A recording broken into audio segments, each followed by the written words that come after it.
ఇలాంటి అసెంబ్లీ మన దేశంలో ఎప్పుడన్నా జరిగిందా? ఎప్పుడు జరగలేదు.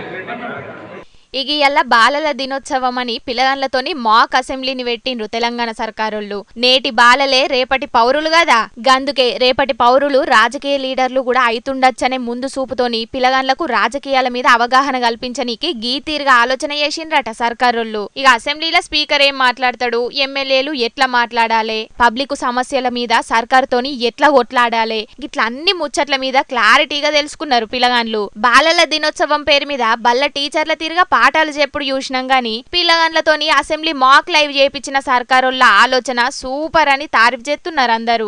ఈ మాక్ అసెంబ్లీ మంచిగానే ఉన్నది గాని ఎలక్షన్లప్పుడు లీడర్లు జనాలకు ఏమేమో హామీలు ఇస్తారు. లీడర్లు గెలిచినాక ఇచ్చిన హామీలు మర్చిపోవద్దని నేటి బాలలకు గట్టిగా చెప్పుల్ని సార్లు జరా.